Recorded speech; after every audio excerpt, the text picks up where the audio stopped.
గ్రాండ్గా సక్సెస్ అవుతుంటే కొంతమంది వైసీపీ నేతలు మీడియాతో మాట్లాడుతూ మహానాడు కాదు దగానాడు అని మాట్లాడటం, ఇది మహానాడులో జగన్ గురించి మాట్లాడటం ఏంటి అది ఇదని మాట్లాడటంపై మీరేమంటారు?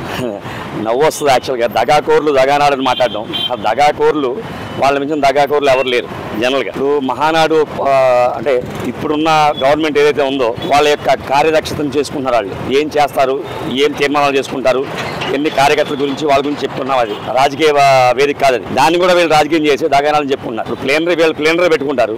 వాళ్ళు ఎప్పుడు ఎప్పుడు ఏమి అనలేదండి. కానీ ఒక దగాకోరు ముఠ, రాష్ట్రాన్ని అధ్వానం చేసిన ముఠ, 5 సంవత్సరాలు ఎడారిగా మార్చిన ముఠ, ఎటు చూసినా లంచాలతోటి జనాల యొక్క రక్తాన్ని పీడించిన పార్టీ. వీళ్ళు దగానాడని మాట్లాడడం అనేది అది నవ్వుకోవాలి తప్ప ఏం చేయలేమని. అంటే దగాకోర్ల గురించి మనం ఇంకా అంతకన్నా ఎక్కువ మాట్లాడకూడదు. అంటే ఇప్పుడు జగన్మోహన్ రెడ్డి నేను పథకాలు ఇచ్చాను, నాకు అసలు సన్మానం చేయాలి కావాలనే ఏదో రకంగా వైసీపీని తప్పుడు కేసులు పెట్టి ఇరికిస్తున్నారు, అది ఇదని అంటారు. ఇప్పుడు పథకాలు ఇవ్వచ్చు, ఎలా ఇవ్వాలి? అభివృద్ధి చూపిస్తూ, రూపాయిని అభివృద్ధి చేస్తూ, దానిలో ఒక పావలా వంతు ప్రజలకు పంచాలి. యాక్చువల్గా సంక్షేమం అభివృద్ధి 2 ఉండాలి. అప్పు తెచ్చేసి నువ్వేంటి నేనైనా ఇస్తాను ఇంకోటి. ఇప్పుడు నా 5 లక్షలు అప్పు తెచ్చి నీకు కావాలంటే ఏమన్నా నువ్వు కాసేపు దేవుడు అంటావు, కానీ ఆ అప్పు తెచ్చేటప్పుడు ఎవరో బాధపడేది ప్రజలే కదా. అంటే వీళ్ళుగా ఇప్పుడు ప్రజలకు ఉపయోగపడే పథకం చేయాలి. ఇప్పుడు నువ్వు ఏం చేస్తున్నావు? ఇంతకుముందు లెక్క పాలసీ తీసుకొచ్చావు. లెక్కని ఏమన్నాడు, రేట్లు పెంచితే తాగడం అన్నావు, శాశ్వత మద్యపాన నిషేధం అన్నావు. కానీ నువ్వేం చేసావు? 10 రూపాయల లెక్కని తీసుకొచ్చి 500 చేసావు. ఏది ప్రజల రక్తాన్ని పీల్చావు. ఇంట్లో ఆలనా పాలనా పోయింది. ఆ చేతితో పథకం ఇచ్చి 10 రూపాయలు ఇచ్చి ఈ చేతితో 100 రూపాయలు లాగేసావు. దాన్ని ఎవడో పథకం అంటావు. అభివృద్ధి చేస్తూ సంక్షేమం అందించేదాన్ని పథకం అంటారు.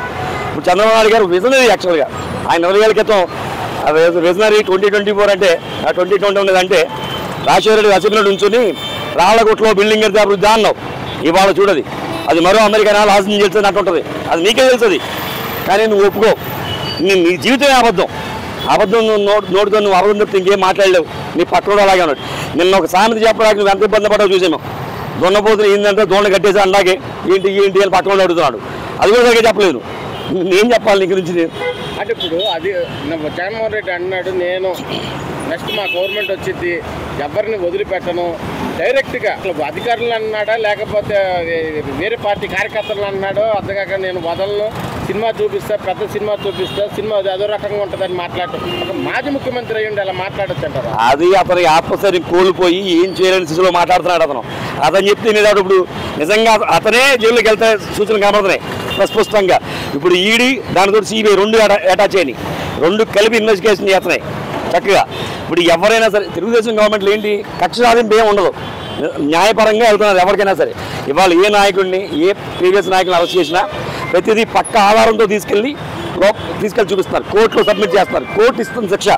అంటే ఇంతకుముందులాగా అన్యాయంగా పెట్టేసిన అర్ధరాత్రి బయలు సాపరాజం చేసుకున్నామని 70 సంవత్సరాలు ఉన్న పెద్ద ఆయన్ని పట్టుకుని వితౌట్ రీజన్ ఏమీ లేకుండా బై రోడ్డు అన్ని 100 కిలోమీటర్లు తీసుకుని రాజమండ్రి జైల్లో 54 రోజులు పెట్టావు.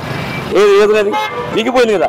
బట్ నీ మాట నమ్మే పరిస్థితి ప్రజల్లో లేదు. అంటే రోజుకి ఒక కేసు బయటకు వస్తుంటే చాలు వీళ్ళు ఒక్కో కేసు పెడుతున్నారు అనేది ఇదని మాట్లాడుతున్నారు. కేసు అంటే వాళ్ళు చేసిన పనికే వస్తుంది, ఏదన్నా న్యాయపరంగానే వెళ్తున్నారు. ప్రతిదీ కోర్టు పర్మిషను, కోర్టులో వెళ్తుంది చూసుకుంటున్నారు. జడ్జిలు ఏం చేస్తే అదే జరుగుతుంది అక్కడ. నీలాగా వన్ మ్యాన్ షోలాగా ఏకదాటిగా వెళ్ళలేదు ఎవరన్నా కూడా. తెలుగుదేశం గవర్నమెంట్లో ఒక పద్ధతి, ఒక విజన్ ఉంటుంది. ఇవే చేద్దామన్న పైన ఆయన చంద్రబాబు నాయుడు ఒప్పుకోడు. ఇప్పుడు నారా లోకేష్ నాయకత్వం వస్తుంది, యంగ్స్టర్.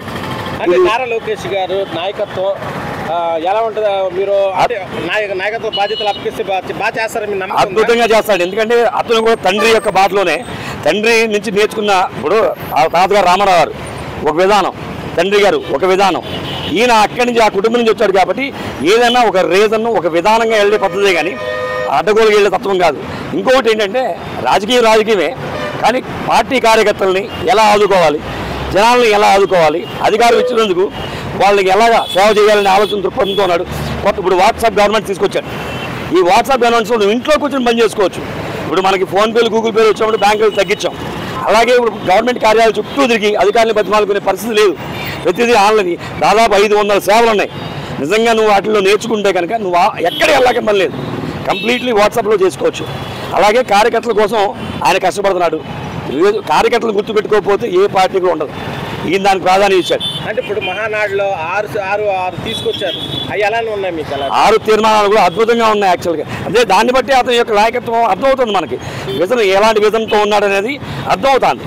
ఆ నాయకత్వ లక్షణాలే పుడికి పుచ్చుకుంటాడు. ఫ్యూచర్లో తప్పనిసరిగా అతను గొప్ప నాయకుడు అవుతాడు, దానిలో అనుమానం ఏమి లేదు. మహానాడు జరగడంపై మీ అభిప్రాయం? కడపలో మహానాడు జరగడం అనేది తెలుగువారు ప్రతి ఒక్కరు కూడా గర్వించదగ్గ విషయం అండి. ఎందుకంటే కడప అనగానే దేవుడి గడ్డ అంటారు. అలాంటి దేవుడి గడ్డ మీద మొన్న జరిగిన ధృతరాష్ట్ర పరిపాలనకి విముక్తి కలిగించి దేవుడు మనకి మంచి పరిపాలన ఇచ్చాడు కాబట్టి దేవుడి గడ్డ మీద మహానాడు జరగడం అనేది శుభపరిణామం. 102వ జయంతి ఇవాళ ఎన్టీ రామారావు గారి జయంతి కూడా జరుపుకోవడం అనేది చాలా ఘనంగా భావిస్తున్నాం ఒక తెలుగువారిగా. అంటే వైసీపీ అడ్డా అని, జగన్ అడ్డా అని వైసీపీ వాళ్ళు చెప్పుకుంటూ ఉంటారు. అలాంటి కడపలో టీడీపీ పండగ జరగడం రాబో రోజు రాజకీయాలకు ఎలాంటి ప్రభావం చూస్తుంది? వైసీపీ అడ్డానంటే అంతకుముందు ఏమన్నా వాళ్ళు ఏమన్నా కొన్నారండి కడప జిల్లాని? రాజశేఖర రెడ్డి గారు ఏదో మంచి పని చేశారు కాబట్టి ఆయన వరకు అయితే గౌరవించవచ్చు. కానీ ఏంటి జగన్మోహన్ రెడ్డి గారు రాజశేఖర రెడ్డి పేరుని తలిచే విధంగా పరిపాలన చేశాడా? చేయలే. మరి ఇంకా వైసీపీకి అడ్డా ఏముంటుంది అక్కడ? వైఎస్ఆర్ అనే పేరుని కడప జిల్లా వాళ్ళు అసహించుకునేటట్టుగా 10 స్థానాల్లో 7 స్థానాలు తెలుగుదేశం పార్టీకి ఇచ్చారని అంటే వైసీపీకి అడ్డా, జగన్ అడ్డా పోయినాయి. తెలుగుదేశం అడ్డా ఇప్పుడు దేవుడికి అడ్డా. అంటే తెలుగుదేశం పార్టీలో చంద్రబాబు గారి తర్వాత నారా లోకేష్ గారు ముఖ్యమంత్రి అవుతారని అంటున్నారు. మరి లోకేష్ ముఖ్యమంత్రి అయితే ఎలా ఉంటుంది? లోకేష్ గారు ముఖ్యమంత్రి అయితే చంద్రబాబు నాయుడు ఏ విధంగా అయితే మన ఆంధ్ర రాష్ట్రాన్ని ముందుకు తీసుకెళ్లగలిగారు, రేపు యువతరానికి లోకేష్ గారు ఆ విధంగా తీసుకెళ్తారని మనస్ఫూర్తిగా మేము నమ్ముతున్నాం. తెలుగుదేశం ప్రతి కార్యకర్త కూడా యువ నాయకత్వం రావాలి, యువ నాయకుడు నిలబడాలని కోరుకుంటున్నారు. అదేవిధంగా లోకేష్ గారు యువకాలంతో అతను ఏంటో ప్రూవ్ చేసుకున్నారు. ఇవాళ ఐటీ శాఖలో కానీ మీరు చూడండి, విద్యాశాఖలో కానీ ఎటువంటి మార్పులు వచ్చినాయో? ఇంతవరకు ఎవరైనా కానీ విద్యాశాఖలో మార్పులు తీసుకురాగలిగారా? మే నెలలోనే డిఎస్సి నోటిఫికేషన్ రావడం జరిగింది. డిఎస్సి నోటిఫికేషన్ ఉద్యోగస్తులకు కూడా జూన్ నెలలో ప్రతి స్కూల్లో కూడా లెక్చరర్లు అందరినీ కూడా ప్రొవైడ్ చేయడం జరుగుతుంది. అంటే ఇప్పుడు నారా లోకేష్ గారు తెలుగుదేశం పార్టీ పగ్గాలు అప్పగిస్తే పార్టీ మరో లెవెల్ తీసుకెళ్తారని నమ్మకం మీకుందా? 100% అండి. ఒక యువకుడు అతను ఏంటో అనేది ప్రూవ్ చేసుకోగలిగారు మన యువకులంతోనే. 100% తెలుగుదేశం పార్టీ మరో 40 ఏళ్ళు మరి చరిత్ర సృష్టించగలిగేది నారా లోకేష్ గారి వల్లనే అయిద్దండి. అంటే కార్యకర్త యోగక్షేమాలు నారా లోకేష్ గారు చూస్తారని మీకు నమ్మకం ఉందా? బాగా నమ్మకం ఉందని. యువగలం పాదయాత్రలో ఒక రాజే అనే వ్యక్తికి ముళ్ళు గుచ్చుకుంటుంటే నాయకుడు ఎవరైనా కానీ పక్కన వాళ్ళు చేస్తారు, కానీ ఆయనే ఒంగోని ఆ ముళ్ళుని తీసినటువంటి కార్యకర్త కాలు పట్టుకొని ముళ్ళు తీయడం అని అంటే నాయకుడికి కార్యకర్తల మీద ఎంత అభిమానం ప్రేమ చొరగుంటేనే జరిగిద్ది. అదేవిధంగా కార్యకర్తల సంక్షేమ నిధిని ఇంతవరకు ఎవరో చేయలే. ఆయన నిధిని ఏర్పాటు జరిగింది. ఈ మధ్యకాలంలో కార్యకర్తలు మరణిస్తే 5 లక్షల రూపాయలు ఆ కుటుంబ సభ్యులకే తెలియదు అకౌంట్లో డబ్బులు పడే వరకు కూడా. అకౌంట్లో డబ్బులు పడినాయి.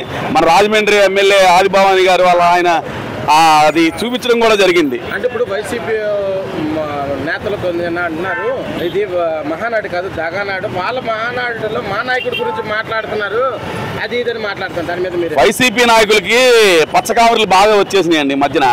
వాళ్ళు చేసిన తప్పుల్ని వాళ్ళు గతంలో మా కార్యకర్తలు ఏ విధంగా ఇబ్బంది పెట్టారని మాట్లాడాం, కానీ వాళ్ళ గురించి మేము ఎక్కువ మాట్లాడాల. మీరు చూడండి, ఏ ఒక్క చోట కూడా మేము వైఎస్ఆర్ అనే పార్టీ గురించి ఎక్కువ ఎత్తలేదు. మా నాయకులు గత ప్రభుత్వంలో మా కార్యకర్తల మీద చేసిన ఇబ్బందుల్ని, మా నాయకుల మీద ఇబ్బంది పెట్టిన దాన్ని ప్రస్తావన జరిగింది. అది వాళ్ళు కొంచెం వినితే కరెక్ట్గా సరిపోతుందండి.